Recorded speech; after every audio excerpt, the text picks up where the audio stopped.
shoulders. Tell me what you see. 'Cause I am a giant. We'll be breaking boulders underneath our feet. I am a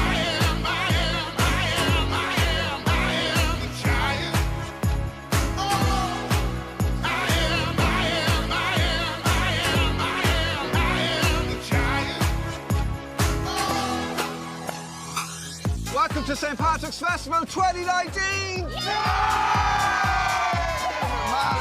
I love how excited they are. The festival parade is actually just after coming to a close, but we're here to give you a taste of some of the incredible events going on over this 5-day festival. This year's theme is Scale Leoch agus Shanachie. It's a celebration of storytelling where artists from all over the world come together to tell their story through a wide spectrum of art forms. There are over 50 different events to choose from, so what are we waiting for? Let's go! Let's go!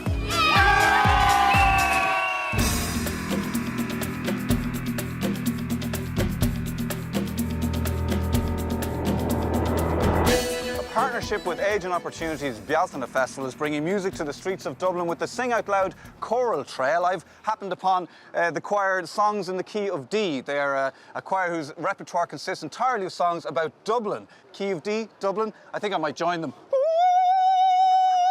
Take it away, guys.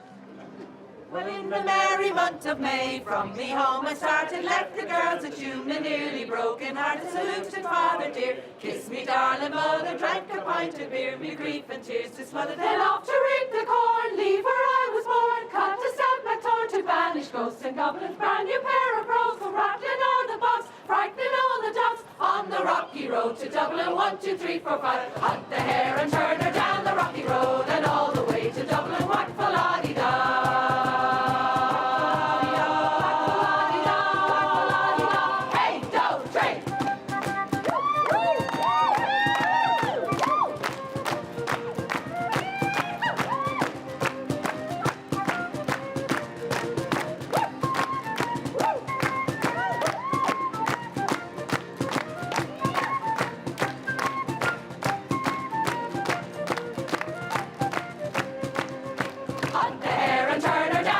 Road and all the way to Dublin, whack for la-di-da.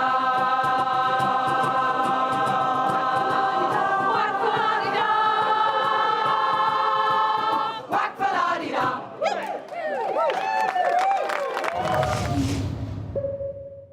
This evening, Smock Alley hosts a brand new musical work called Terra Firmish. It combines music, dance and visual design to tell the fascinating story of a sinking church. And we've managed to grab just a few minutes with the creators during the rehearsal. So come on, we gotta move fast.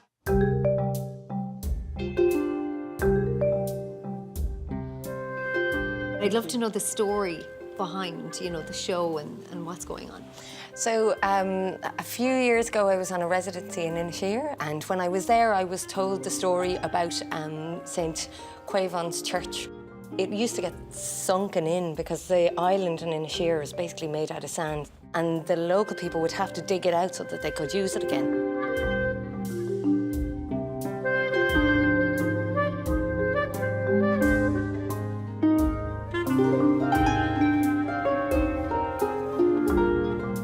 We got the opportunity then to perform the piece here in Smock Alley, which is also a church that had to be kind of dug out and reclaimed as a space that could be used again.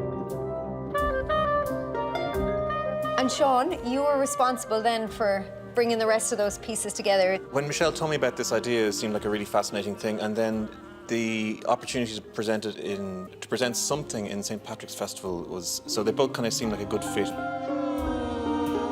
So I was trying to maybe kind of create some kind of sound world that would be sympathetic, and to try and make a kind of a music where there was space to respond to each other, so all the musicians have spaces to improvise within structures and also to respond to what we see in front of us on the dance floor.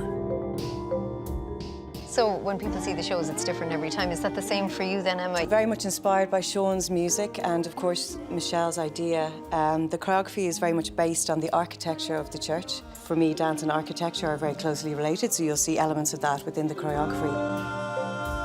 The structure of the choreography is locked down, but within that there is space to breathe and to allow the live performance element, which, for me, always brings a richness.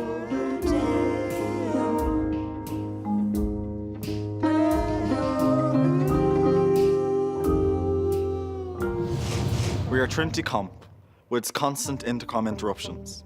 We are in New Ballymun, still under construction. We are judged all the time. We are stereotyped. We are the sound of quad bikes and managing to speak without opening our mouths. At Access Ballymun, an international project with the Scottish Government, British Council and Dublin UNESCO City of Literature, has local students mentored by poets writing and performing their own work.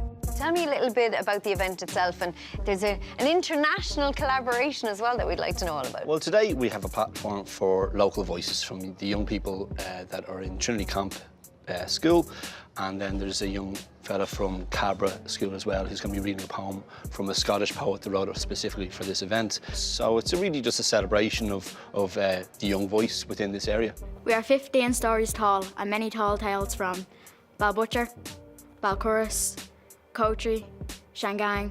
We are towering over Dublin while the country looks down on us. We are Kickums and Satanta. Were you just blown away by it? You know, has it changed your mind about poetry?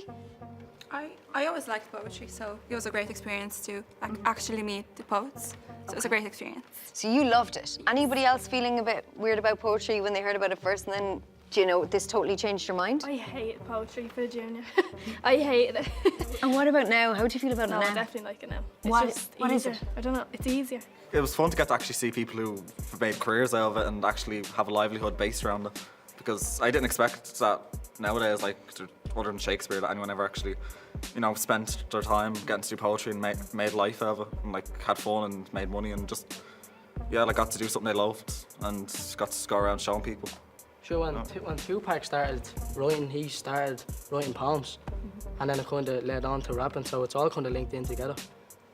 I love that. That kind of makes it, you know, he's gone old school with the Shakespeare. We're bringing it to Tupac over here. Just hearing the kids writing something on us, and then when they have that sort of eureka moment, that they've created something that they're proud of, where you could just get a sense of camaraderie and we're in this together, we need to deliver. They are having these little words of encouragement with each other, so hopefully they continue on to create.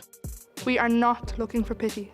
We are here 10 years, fearful of reputation, yet nothing bad has happened. We are staying consistent. Do as I say, not as I do.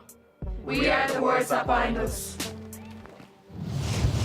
Tonight at the Pepper Canister Church, one of Ireland's greatest ever concertina players, Cormac Begley, has gathered together a host of amazing musicians for what can only be described as one fantastic session. Yo! Hello.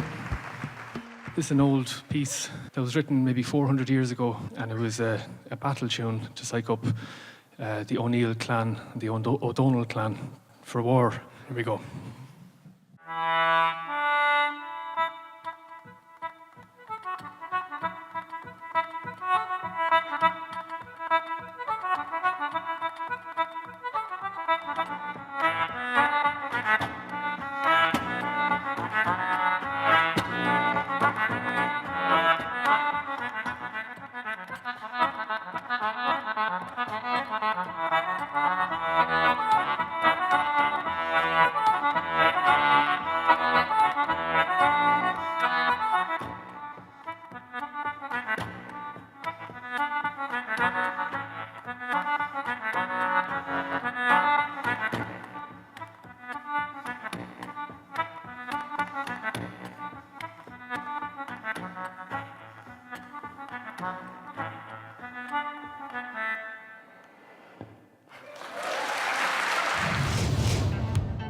The Lavender Walk is an insight into historic LGBT Dublin, and I got a special one-on-one tour.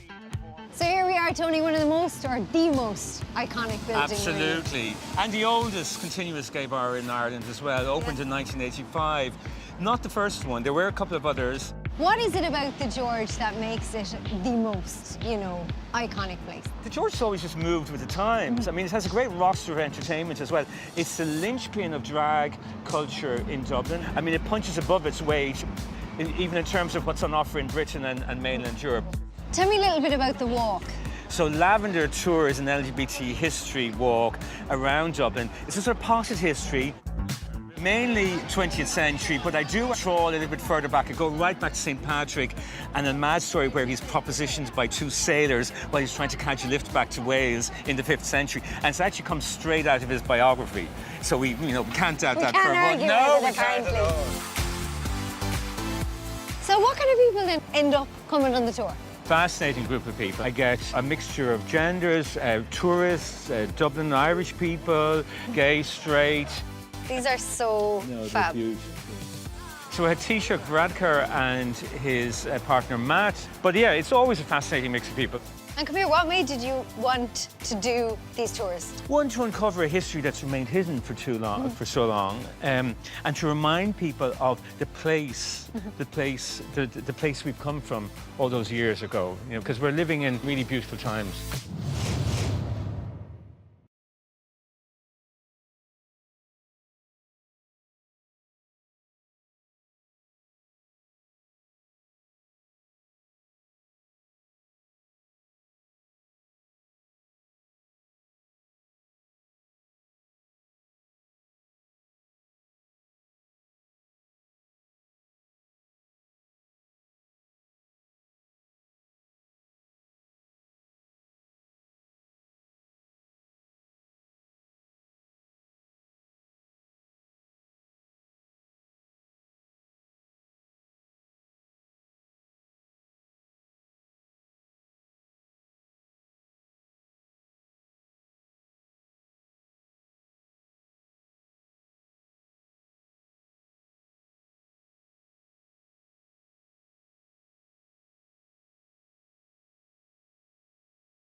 We're here at a brand new addition to the St. Patrick's Festival, a 3-day takeover of Merrion Square, resulting in this incredible festival village. Made possible with the support of Fáilte Ireland, Dublin City Council and the Department of Culture, Heritage and the Gaeltacht.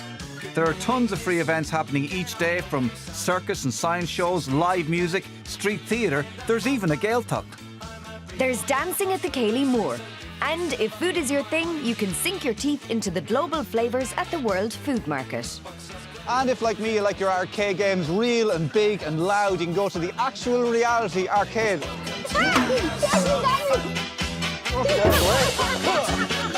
Hey, it's me, Mario.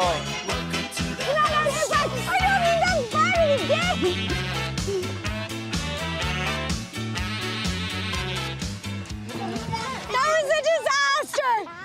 I blame him myself. We were doing well other than that. Anis tá sé an dulgadaí an Gaeltacht. I go fort le fars na Gaelga agus an rion cultúr idireachta agus Gaeltachta. Tá réimse leathan de ghuine idir óg agus éasta ag bhaint tanamhas an ghamarach ar fad atá ar siúl. Cad é Gaelga Tamagotchi. About 20 years ago, there's this game, agus hugach dinegant ara don cléthe beag digitach shop. People used to mine this little digital game. Agus sin é díreach in it an cléthe digitach tugam focal in whale. Focal nos suhog. So suhog means the track left on your cheek after tears. And it's a dead word now. So I tried to find someone to adopt it. And they come inside my 30 metres of raw Irish linen. Hello, Fáilte Roibh. Thanks for coming. Agus bíam sé lár, agus tugam an focal dúibh, and it's completely random word that I give them. Some of the words that I'm giving away today would have been used on this island for maybe 2,000 or 3,000 years, okay, in some form. So potentially I could give you a word and you'd end up being the last people left alive in the universe with the word. But when I give you the word, you can do whatever you want with it. Okay? So beide go bheith éan sa spéir, so you could see a bird up in the sky, agus set on focal a chuirt an ten. You can give the word to the bird and just let it fly off forevermore. Agus an tagan siad amach as an ríis as an pobl beag seo. Slán. So they can then, do something nice with the word so that it stays alive, so that it becomes like this little ritual for them. Cad is anam dit? Megan is anam dam. Penny is one of them. I believe you got words today when you were inside in the tent. So, Megan, tell me, what was your word? Later. Okay, what does that mean? Strong go-getting woman. Okay, I like it. That's a good one. Right, I'm going to remember that one. What about you, Penny? What's your word? Cluhoira.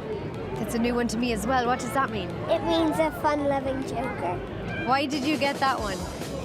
Do you think you might be a fun-loving joker yourself? I think that cheeky face says it all, really. But are these words that you think you're going to try and remember and use forever and ever? Yeah? And you could swap as well. So now you have 2 words. We've loads to do. Where are we going? This way. Okay, go. Go. Are we going to get food? Well, we're here at the Science Zone. Margie, what's going on in here? Well, there's so much going on. Lots for people to do and get their hands on. They can solve maths puzzles. They can figure out how to make slime and the science behind it. Or they can go to Dr. Ken's show in the Big Top and figure out how circus performers use science and physics and their balance and all the tricks that they do in their trade. It's creative. It's about designing. It's about trying to figure out solutions for tomorrow's problems. We've seen great things like climate strikes with young people standing up and being counted. We need them to play their part in the solutions for tomorrow's problems, and that's what science is all about today. I'm going to have to use a responsible adult. Someone who looks like you, sir. Give him a big round of applause. Now, Keith, what I'm going to get you to do, spin that ball on your finger. That's pretty good. But what I'm going to do is I'm going to put this in your hand. Okay. Okay? And then you put your thumbs down.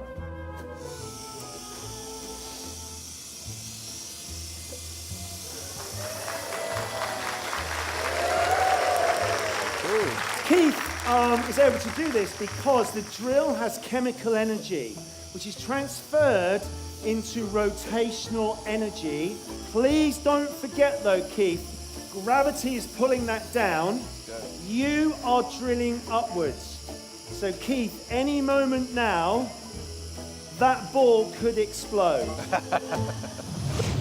I'm here at number 14 Henrietta Street, where there's going to be a special tour tonight of songs, stories and poetry going back 300 years. And send us peace to our land, send peace by day and night down. It's a unique building. What's it all about? In the modern day, is a museum, but historically was a Georgian townhouse that was built for the Molesworth family. Down through the generations and the changing courses of Irish history became a tenement. And for one night only, there's going to be very special tours here, I believe. Basically, tonight we have an event called Number 14, which I suppose is a song, poetry, story tour through this building.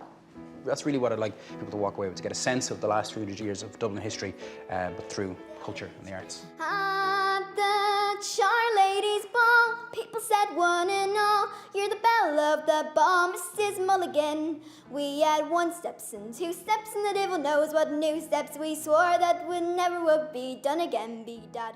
And you've curated a series of events, actually, for the festival. Gnos, that's the Irish word for a kind of ritual, a rite of passage or a custom. This is a series that we put together, supported by the Arts Council, which brings a bunch of storytellers and singers together to tell each of those chapters of life in song, in story. At the dark and late at night, whom should I see but a fair young maid, and no washing our clothes but a clear moonlight. Madam and my darling, a dire old diddy-row, Madam, a darling, a dire old day. Hopefully, if you were to track the whole series the whole way along, start at youth all the way to death and passing on, you'd get a kind of full picture of Irish life through song and story.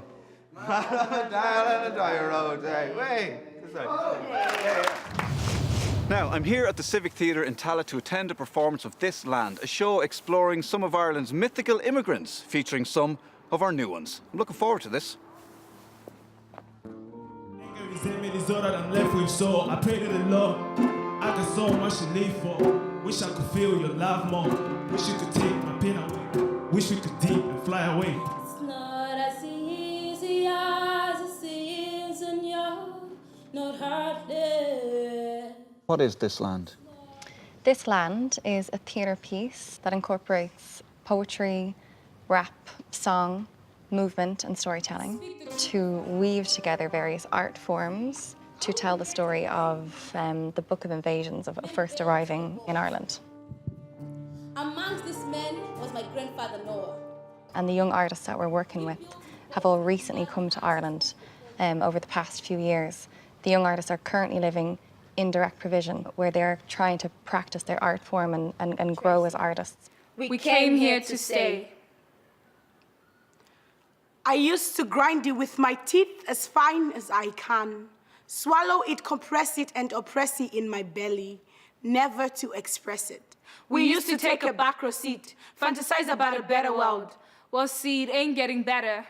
Time to confront it. So what are you hoping the audience take away from the show? Ultimately, that the audience walk away with an increased sense of empathy and also responsibility to the fact that Ireland is the ultimate migration nation, but we're often not entirely welcoming when people come to our land, to this land. Your body is the epicenter of your being, guiding you to greener pastures. It's a wonderful opportunity to highlight it as part of St. Patrick's Festival. And then we get to go to the National Concert Hall for our sold-out second gig. I'm at Eamon Doyle's contemporary photography exhibition. 143 photos are on show here, each telling their own unique story. Giving me an insight into his work is the artistic director of St. Patrick's Festival. These pictures that we can see, these photographs, they're kind of an intimate, personal account for Eamon Doyle. Why is that? Yeah, so Eamon is from the area of Dublin 1 where all these photographs have been taken. Eamon, he was quite gentle in getting into people's spaces, and people probably won't even recognise that he's taken their photograph. It's when people don't know that the camera is on them, they're so much more natural and you get them in their real state. Eamon has collectors from all over the world buying his work every time a new set of prints come out. So even Elton John is a huge fan of his work, and U2 and people like that. So it's really exciting that we have the show here.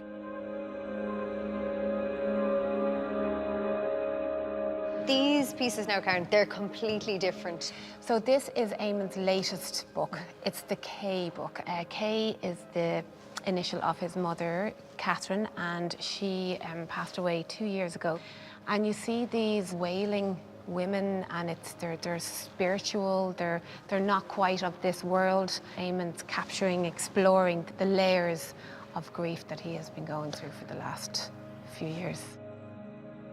This entire show moves on in 6 weeks' time to Madrid, where it'll open in the Fundación Mafre in Madrid in September 2019. Can you tell me some of, I suppose, your highlights from the festival this year? We had a really special night on Saturday night in the Big Top, and it was called Ireland's Finest Minds. And what we want to do is, for the first time, bring together our finest Irish personalities, people in the arts, in science, talking about their vision for Ireland. And we had Liam Cunningham on stage being interviewed with Jim Carroll, and also featuring performances from emerging artists like Afro hip-hop performer Feda and Eve Bell as well. So that was really exciting. They're all really special, unique events to happen over the festival. There's a Big Top. Guess where I'm off to? Yes, we're off to the circus. Come on.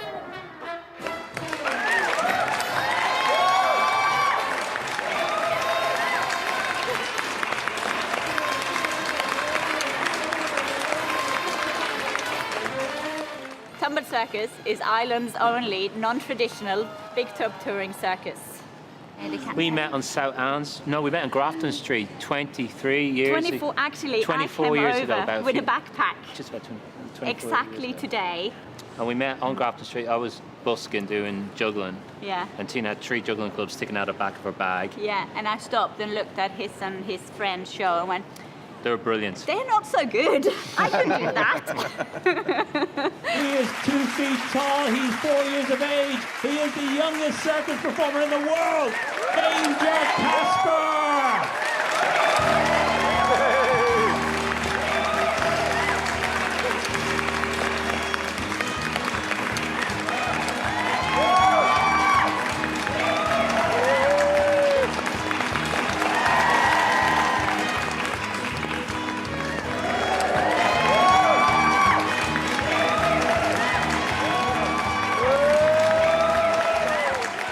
Where did you learn how to do that? Did you just learn that this morning?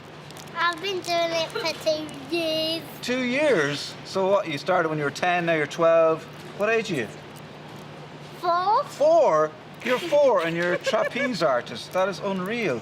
Why did you decide to get involved in trapeze? Because you get lots of money for it. Because I get lots of money for it. I was wondering where all the money went, Tina. Are you worried about Casper taking over and firing you at some stage? No, it'd be great if you did. Oh, fantastic. I'm about ready to retire, I think.